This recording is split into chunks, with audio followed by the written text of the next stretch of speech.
I almost didn't attend the gathering that night. My boss had been insistent, claiming it was a golden chance to network, but the idea of sipping a mediocre cocktail while pretending to care about corporate jargon held no allure. It was my wife, Emily, who gently pushed me toward the door. "You could use some mingling," she said, her voice tinged with a cool distance, as if she welcomed the excuse to stay behind. We'd been together for 8 years, navigating our share of imperfections, always finding a way to patch things up after disagreements. Lately, though, something had shifted. Her smiles were fleeting, her laughter rare. Our conversations had become polite, surface-level exchanges. I attributed it to the wear of routine life, but as I entered the bustling, crowded venue alone, a profound sense of solitude weighed on me, deeper than I'd anticipated. The event unfolded in a lavish downtown hotel ballroom, where dim lighting clashed with overly loud music, and everyone wore a veneer of artificial enthusiasm. I grabbed a drink and leaned against a high table in a secluded corner, half listening to the hum of nearby chatter. Then, Emily's name pierced the din. At first, I thought I'd misheard, but it came again unmistakable. My head turned reflexively. 2 men from another department stood close by, their laughter sharp and amplified by liquor. "Hard to believe she's married," one of them slurred. "You'd never know it from how she acts when her husband's not around." The other grinned slyly. "Oh, Emily's a free spirit. She has a way of making you forget she's taken." My stomach lurched, as if the ground had vanished beneath me. Her name sounded alien, distorted. I stood rigid, pretending to check my phone, but their words burned into me. "She's got that fire," the first continued, "like she knows every guy in the room is watching. Poor sap she's married to, clueless." My hand clenched my glass, so tightly I feared it might break. They didn't notice me, just another anonymous figure in the crowd. I didn't confront them or cause a stir. Instead, I remained rooted, memories of Emily flooding my mind, her morning chuckles, her late-night work texts, the faint trace of her perfume lingering on the couch cushions after evenings out with friends. When I finally left the ballroom, I didn't drive home right away. I sat in my car in the parking lot, engine off, hands trembling on the steering wheel. Their words replayed relentlessly, slicing through my thoughts. No, Emily wouldn't betray me. She wasn't perfect, but she was loyal. She had to be. Yet, when I stepped into our house later, it felt hollow, colder. Emily was in bed, either asleep or feigning it. I lingered in the doorway, studying her face bathed in the soft glow of the bedside lamp, peaceful, almost angelic. That calm cut deeper than anything else. The next morning, she was her usual self, asking about the event with a quick kiss on my cheek, passing me a steaming coffee mug. I wanted to demand answers, to ask, "Who are you when I'm not here?"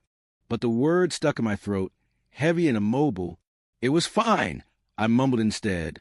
Over the following days, I became a stranger in my own home, scrutinizing her every move, every phrase. Her phone, always face down on the kitchen counter, seemed to taunt me. Each laugh during her phone calls tightened the knot in my chest. Every late return home eroded my composure. By week's end, the doubt was unbearable. I needed certainty. So, when she announced on Friday that she was meeting her friend Clara for drinks, I decided to trail her. Not too closely, just enough to see her true destination. Her car pulled into a restaurant across town, not the one she'd named. She stepped out, smoothed her hair in the side mirror, and vanished inside. After 10 minutes, I followed. What I saw next obliterated any lingering hope, no matter how much I thought I prepared myself. The restaurant was cozy, softly lit, a haven for whispered secrets and stolen glances. I lingered near the entrance, pretending to search for someone as my eyes adjusted to the dimness. Then I saw her, Emily, at a corner table, her back to me. I'd recognize that dress anywhere, the one she wore for our last anniversary. Across from her sat a man I didn't know, his smile warm with familiarity, perhaps something deeper. She laughed softly, tucking a strand of hair behind her ear, a nervous habit from our early days together. For a long moment, I was paralyzed. Part of me wanted to charge over, demand explanations, make a scene, but a quieter instinct restrained me. Instead, I took a seat at a far table, ordered a glass of water, and observed. I tried to convince myself it was innocent, a colleague, a friend I hadn't met, but when his hand reached across the table to touch hers, and she didn't pull away, the facade crumbled. I didn't stay long. I slipped out before they could notice me, each step heavier than the last. The night air hit me like a shock. My heart didn't pound. It sank. The drive home felt endless, each mile unraveling a memory. Our tiny first apartment, spontaneous road trips, late-night talks about everything and nothing. All of it now felt stained. When she returned home later, she smiled as if nothing had changed. "You're still up?" she said, kicking off her shoes. "Clara and I got lost in the wine." I nodded, forcing a smile. "Sounds fun." She brushed a kiss across my cheek and headed to the bathroom. I stared at my reflection in the dark television screen, seeing a stranger who knew too much. Over the next few days, I tried to maintain the charade, but something inside me had broken. It wasn't fiery anger.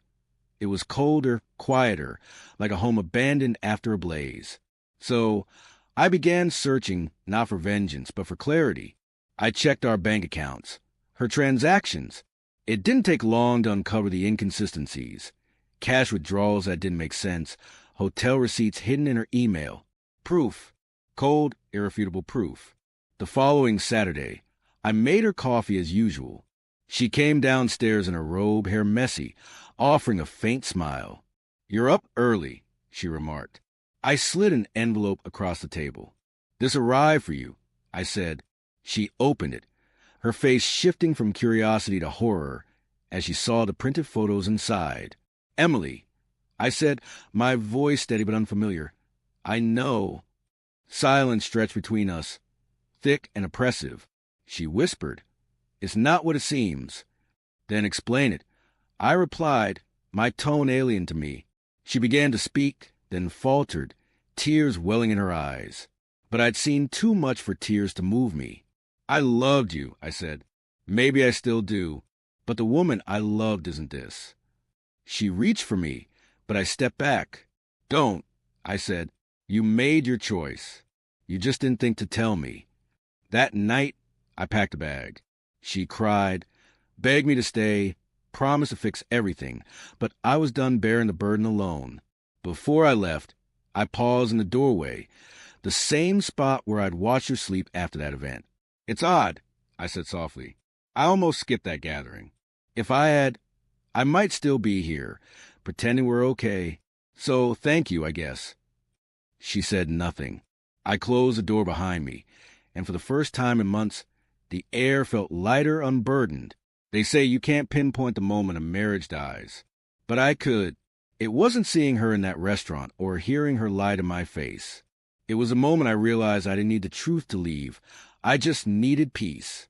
And that night, as I drove into the quiet darkness, I found it.